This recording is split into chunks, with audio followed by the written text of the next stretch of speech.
Lunes 17 de octubre del año 2016 y en el espacio de entrevista, en esta oportunidad nos acompaña Edgardo Mira, representante del Centro de Investigación sobre Inversión y Comercio, CEICOM, y el tema que vamos a desarrollar en esta oportunidad es fallo del CEADI y anteproyecto de ley de aguas. Edgardo, bienvenido. Bueno, muchas gracias por invitarnos y darnos la oportunidad de compartir con todos los televidentes estos importantes temas. Gracias, Edgardo, por tomar la invitación de Informa TVX y acompañarnos en este espacio de entrevista. Previamente quiero comentarles un contexto del tema que vamos a desarrollar en los próximos minutos junto a Edgardo Mira, representante de CEICOM. El pasado viernes 14 de octubre, como lo anunciamos, el fiscal general de la República dio a conocer el fallo del Centro Internacional de Arreglo de Diferencias Relativas a Inversiones, CIADI, en el cual el Estado salvadoreño ganó el litigio que mantuvo por 7 años con la empresa Pacific Rim, luego Oceana Gold, la cual demandó en 2009 al Estado salvadoreño por un monto de 250 millones de dólares, como indemnización por no permitirle la explotación de la mina El Dorado, ubicada en el departamento de Cabañas. Según el fallo del CIADI, la empresa Oceana Gold deberá pagar 8 millones de dólares al Estado salvadoreño en concepto de costos procesales. En la conferencia del viernes pasado, el fiscal Meléndez señaló que el Estado no cedió ante las presiones de la empresa y especialmente en los últimos meses que Oceana Gold intentó negociar de forma privada y confidencial con el gobierno salvadoreño. Como lo publicó en un comunicado, la empresa minera revisará con detalle el fallo del CIADI antes de evaluar próximas acciones a realizar. También señala que el gobierno salvadoreño tendrá que tomar medidas positivas y definitivas hacia el establecimiento de un entorno empresarial estable si se desea atraer inversión extranjera.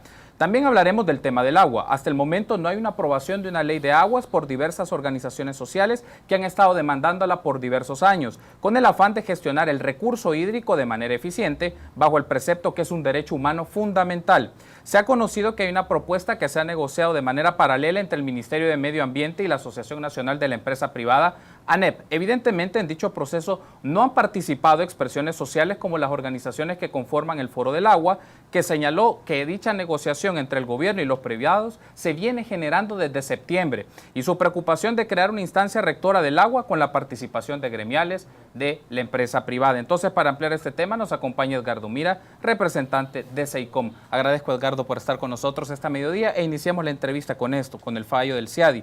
7 años en el litigio con la empresa Pacific Rim, luego Oceana Gold, y es una respuesta favorable para el Estado salvadoreño. Más que el dinero, el tema que va a recibir en concepto de indemnización el Estado es un mensaje claro ante las pretensiones de la explotación minera. A su criterio, Edgardo, ¿cuál es el significado que tiene este fallo? Bueno, en primer lugar, debemos de decir que este es un fallo sumamente importante, sobre todo si se tiene en cuenta de que normalmente el sistema del CIADI es un mecanismo que está al servicio de las empresas transnacionales, ha sido creado para defender los intereses de las empresas transnacionales y normalmente actúa contra los estados.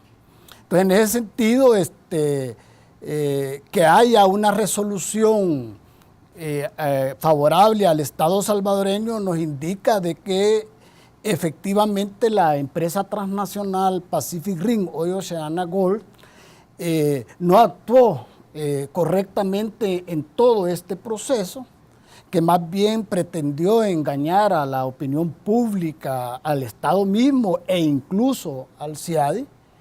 Y por otro lado, queda claro que toda la actividad que desarrollamos las organizaciones sociales, principalmente las comunidades, efectivamente han sido escuchadas, creo entender eso, y sobre todo fue importante de que la institucionalidad del Estado también asumiera la responsabilidad de defender de manera activa los intereses de la sociedad salvadoreña y en los últimos momentos también tomar en cuenta pues no solo la opinión de los diferentes sectores de la sociedad salvadoreña, sino que también hiciera de alguna manera participar en este proceso, ¿verdad?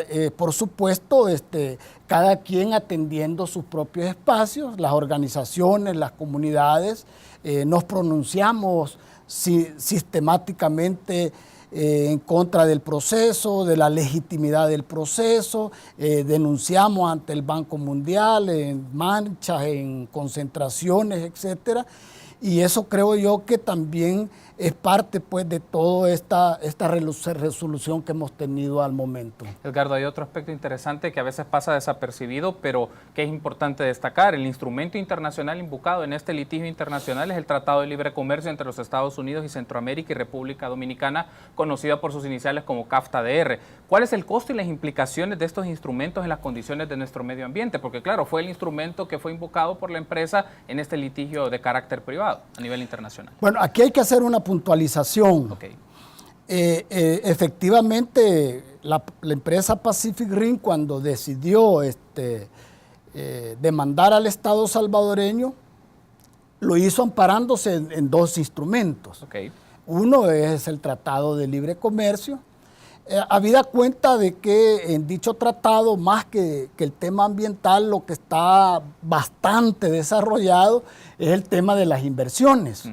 Y desde luego es un marco protector de las inversiones extranjeras, y ahí se contempla de que cuando una empresa se considere que está siendo afectada, puede recurrir al CIADI. Entonces se amparó en el capítulo 10 del Tratado de Libre Comercio. Pero además lo hizo en base a la ley de inversiones de El Salvador.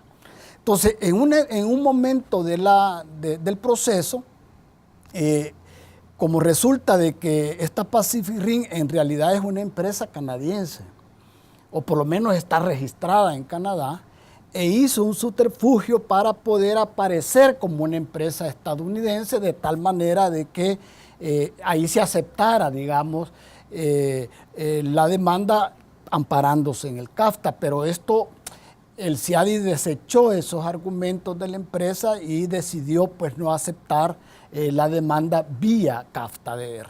Pero sí lo aceptó en base al, si mal no recuerdo, al artículo 11 de la Ley de Inversiones, en donde se establece pues que también el CIADI puede ser el mecanismo para poder ampararse si la empresa lo considere conveniente. Entonces, a partir de ese momento, todo el proceso hasta hoy se hizo en base a la Ley de Inversiones, que efectivamente daba pues en su artículo esa potestad. Pero más allá de eso, yo sí creo que es importante lo que usted preguntaba, porque lamentablemente el endamiaje jurídico que existe en nuestro país, ¿verdad? Y en casi todos los países del mundo hoy, precisamente se ha configurado un conjunto de articulados que van al encuentro de proteger las inversiones y generan pues los mecanismos legales. El CIADI es uno de ellos, precisamente para poder actuar contra los estados si así lo consideran conveniente. ¿Cuál es el riesgo, Edgardo, a su criterio, que tienen los estados de generar estos espacios o estas puertas demasiado abiertas para el tema de la inversión extranjera y las consecuencias que puede tener a nivel económico, a nivel social y medioambiental? Particularmente, como usted bien mencionaba, se crean disposiciones en los marcos institucionales y las reglas del juego que propician que las inversiones extranjeras puedan acudir a estas instancias internacionales para establecer litigios, y en algunos de los casos pueden perder los estados y, claro, indemnizaciones fuertes que les tienen que dar en cientos de millones de dólares. Mire, la respuesta es bien sencilla, ¿verdad? En la medida en que los estados suscriben este tipo de acuerdos o elaboran este tipo de leyes aperturistas y en favor de las inversiones, entonces obviamente el Estado va perdiendo capacidad para poder responder y sencillamente queda a expensas de estas grandes empresas transnacionales. Quiero decirle de que de pronto el espacio no es suficiente, pero todo lo que tiene que ver con el asunto de las inversiones le da a los inversionistas un gran poder sobre los países. Incluso yo lo puedo decir, ¿verdad? Casi que lesiona el tema de la soberanía de los países, porque resulta de que entonces el quehacer de los estados frente a los inversionistas no necesariamente puede ser en favor de los trabajadores, en favor de la sociedad, sino que para evitar pues ser demandado por los estados. Por eso es que nosotros observamos de que, como decimos casi siempre, las reglas las van poniendo las empresas transnacionales. Eso explica por qué, por ejemplo, se les libera del pago de impuestos, ellos establecen los destinos específicos de las inversiones, los márgenes de ganancias, si reportan o no reportan, etc.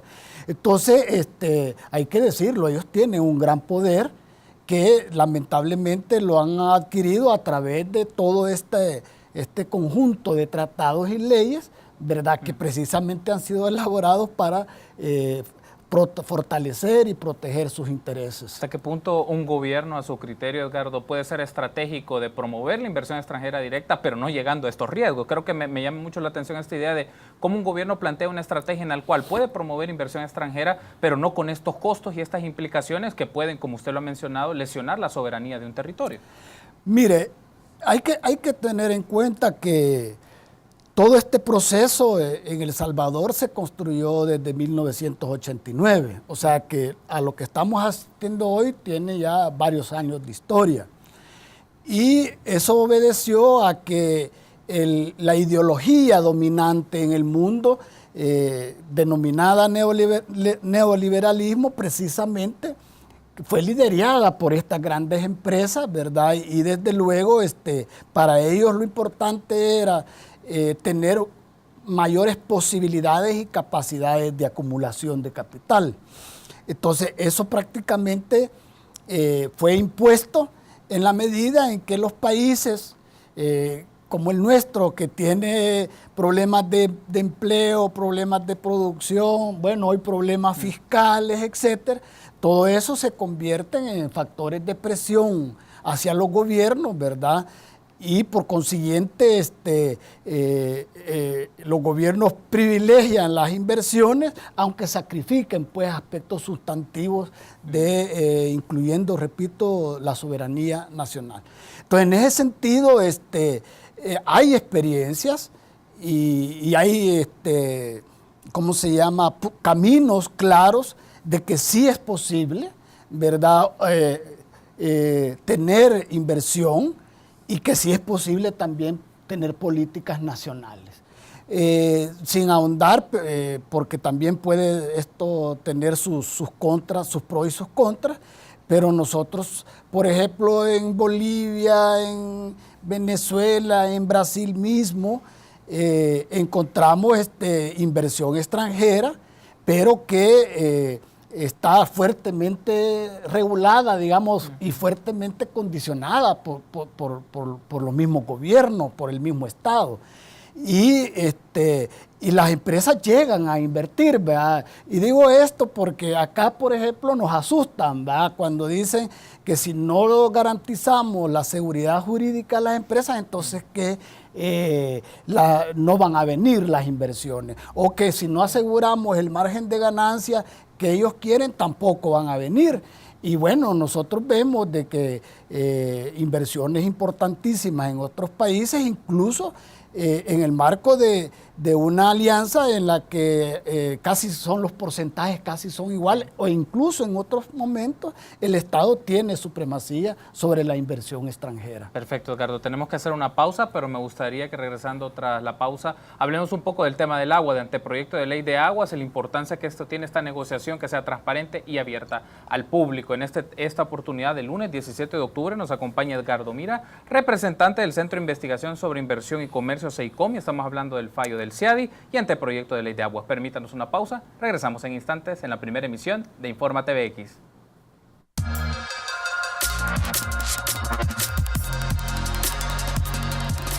Gracias por continuar junto a nosotros en la primera emisión de Informa TVX. Iniciamos semana y el tema que estamos desarrollando junto a Edgardo Mira, representante del Centro de Investigación sobre Inversión y Comercio CEICOM, es el tema del fallo CIADI sobre minería y anteproyecto de ley de aguas. Y justamente va a ser el tema que vamos a desarrollar en este segundo segmento de entrevista. Pero antes quiero invitarle a que vea un clip de un video elaborado por nuestro equipo de prensa y de edición sobre este debate que está en este momento sobre un proyecto paralelo de la ley de aguas en donde visibiliza el rol del sector privado ante una instancia rectora del agua. Le invito entonces a ver este clip de video y luego regresamos para tener las valoraciones de nuestro invitado.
Tenemos entonces un video en el cual hacemos un resumen, pero con puntos importantes de lo que se ha estado discutiendo sobre un anteproyecto paralelo de ley de aguas. Edgardo, me gustaría tener su apreciación de este video con este interrogante. ¿Qué implicaciones tendría para el acceso al agua, el derecho al agua como un derecho humano, que una configuración de una instancia rectora tenga un posicionamiento o tenga una participación del sector privado y uno de los sectores fuertes como la gran empresa? Bueno, primero hay que decir que son varios puntos sustantivos que, si bien es cierto, no conocemos la totalidad de la propuesta, pero que en reiteradas ocasiones se les ha expresado a las autoridades de los diferentes ministerios que tienen que ver con el tema del agua. El medio ambiente es uno de ellos, a los diputados de los diferentes partidos políticos, y es que para que la ley realmente responda y haga posible, haga real el tema del acceso al agua como un derecho humano, entonces debe de erradicarse toda posibilidad de privatización del agua. Eso significa de que, y de una vez plantea, pues, ¿verdad?, que en todo caso el uso prioritario del agua será para el consumo humano. Entonces, eso me parece a mí que es fundamental. Ahora, segundo, cuando hablamos de autoridad de agua, yo creo que hay que plantearse dos cosas. Uno, que debe estar incorporado ahí, es el tema de la participación de la gente. Y esa es una de las preocupaciones que nosotros tenemos, que así como está planteado incluso la autoridad, prácticamente ahí no hay expresión social ni comunitaria, ¿verdad? Todo queda planteado en una manera cupular, y como esto rompe con la idea de la autoridad pública del agua, porque esto ya no sería público, ya sería público-privado. Entonces, con mucha más razón nosotros vemos de que el tema de la participación se está anulando a nivel superior, digamos. Pero, por supuesto que nosotros creemos que debería de establecerse mecanismos de participación social en los diferentes niveles. De eso no sabemos. Por esto que nos están planteando nos sugiere de que también probablemente en los otros niveles han habido cambios. Ese es un segundo punto que a nosotros nos preocupa sustancialmente. Y tercero, que no es menos importante, es cómo nosotros garantizamos o cómo se garantiza de que efectivamente va a haber una racionalidad en el tema de medio ambiente, agua y procesos productivos, ¿verdad? Porque resulta de que hoy efectivamente no hay ningún tipo de regulación y control, ¿verdad? Cada quien, por ejemplo, si son los cañeros, ellos consumen la agua que quieren, no hay ninguna regulación al respecto y tampoco control sobre esos usos. Se contamina y no hay problema, ¿verdad? Entonces, en ese sentido, nosotros creemos que una visión transversal, pues, que debe de estar ahí latente es cómo efectivamente el agua se convierte en factor de vida, cómo contribuye a reproducir la naturaleza, cómo ayuda a reproducir la vida y cómo contribuye a los procesos productivos. Esto para nosotros es fundamental, porque en otras palabras lo que estoy planteando es que no se puede considerar al agua solo como mercancía, tal como se está viendo hoy. ¿Y por qué digo esto? Porque si yo estoy negociando con ANEP, entonces es porque ahí hay un asunto de interés económico. Hay una parte que se llama ANEP que lo que quiere es negociar con el agua. O sea, eso no me cabe ninguna duda. Y si ellos son parte de la negociación y si es una negociación en la que ambas partes han alcanzado un consenso, entonces uno puede leer de que también en este caso el sector privado ha logrado, digamos, importantes cosas a partir de esta negociación. Entonces, ¿qué resulta? De que, y esto ya es una cuestión más de naturaleza política, que al final, ¿verdad? Después de un largo proceso desde el 2006 en la que se han movilizado miles y miles de gente, ¿verdad? Que consensuaron en algún momento una propuesta de ley que fue discutida y que se alcanzaron 90 artículos, hoy resulta pues de que una gremial empresarial con el gobierno se ponen de acuerdo y prácticamente como que quieren decidir el futuro respecto al tema del agua. Hay un aspecto, Edgardo, justo antes de iniciar la entrevista, en una nota que publicamos en declaraciones de la ministra de Medio Ambiente, Lina Pol, menciona que es un proceso que se viene haciendo más o menos con la empresa privada, con la ANEP, hace un año y que tiene la iniciativa de la Presidencia de la República. Digamos, es un mecanismo que el órgano ejecutivo se ha acercado al sector privado. ¿Y cuál es el riesgo de que el único interlocutor del Ejecutivo sea justamente la ANEP en materia del agua? ¿Cuál es el riesgo que tiene esto? No, pues yo el riesgo que veo es que, o sea, primero decidieron ignorar y soslayar a las organizaciones sociales, instituciones, organizaciones no gubernamentales que a lo largo de todos estos años han desarrollado una capacidad propositiva importante, ¿verdad? Y que al mismo tiempo han defendido los intereses relativos al tema del derecho humano al agua y estar en contra de la privatización. Entonces, ese es un punto importante.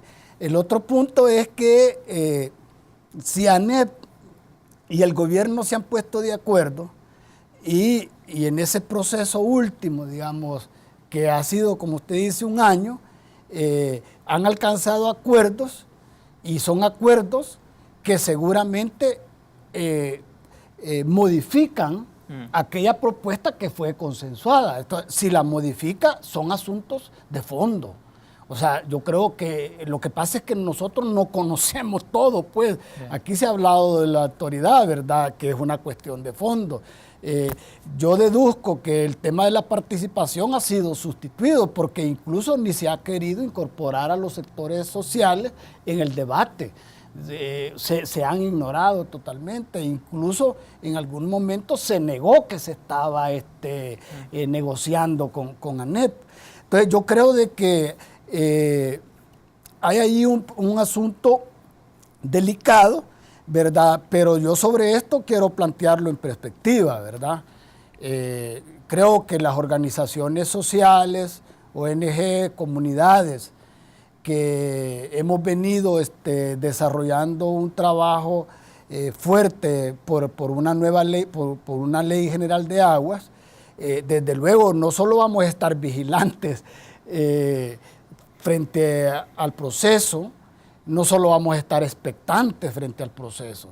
Yo creo de que si esa propuesta de ley no va al encuentro del consenso anterior, principalmente en temas de fondo, yo creo que vamos a tener que movilizarnos, vamos a tener que afinar nuestras propuestas, pero atendiendo, repito, los contenidos fundamentales que se alcanzaron en la propuesta anterior. Estamos cerrando la entrevista, Edgardo, pero me gustaría una lectura amplia sobre este aspecto. Hemos hablado en el primer bloque sobre el tema minería y en este sobre el tema del aguas. Y lo quiero vincular con algo que SEICOM ha trabajado desde hace un par de años, que es la conflictividad socioambiental. ¿Cómo podemos leer estos dos aspectos desde este punto de vista de la conflictividad socioambiental que existe en nuestro país? Uno por el recurso del agua y el otro por la explotación minera, sobre todo la franja norte de nuestro país, que es una zona estratégica para esto, Edgardo. Bueno, muchísimas gracias por la pregunta. Mire, nosotros hemos hecho un análisis de la situación ambiental y la relación con la conflictividad. Y efectivamente, desde nuestro punto de vista, hay lo que uno llama correlación o hay una interrelación, pues, ¿verdad? Es decir, la conflictividad está relacionada la conflictividad socioambiental está relacionada precisamente a las afectaciones, a los impactos, a la manera en cómo se trata la naturaleza en nuestro país. Entonces, en ese sentido, si uno ve cuáles son, digamos, aquellos aspectos ambientales que se despliegan en nuestro país, como por ejemplo la deforestación, el uso agresivo de agrotóxicos, etcétera, etcétera. Entonces usted observa de que todo eso repercute en la calidad y cantidad de agua. Y cuando hablamos de calidad y cantidad de agua, estamos hablando no solo del agua que necesitamos nosotros para vivir, para reproducirnos, sino que también el agua que se utiliza en los diferentes procesos productivos, etcétera. Entonces allí hay una relación también de vida, de reproducción de vida. Entonces, ¿qué sucede? Que cuando hay certeza o dudas de los impactos que esto va a tener en el agua, etcétera, entonces lo que viene es por naturaleza una reacción de la gente. Es decir, la población no analiza cuánto azufre, cuántos metales pesados. Lo que la población ve es que la situación en materia de agua va a cambiar. Y entonces resulta de que frente a eso es que reacciona la población, frente a las posibilidades reales de verse afectada por esa serie de proyectos o actividades económicas que lamentablemente afectan la calidad y cantidad de agua. Eso mismo sucede también con la minería transfronteriza, etcétera. O sea, son proyectos que uno ya sabe que van a afectar el agua y por consiguiente van a afectar la vida. Entonces, en ese marco es que para nosotros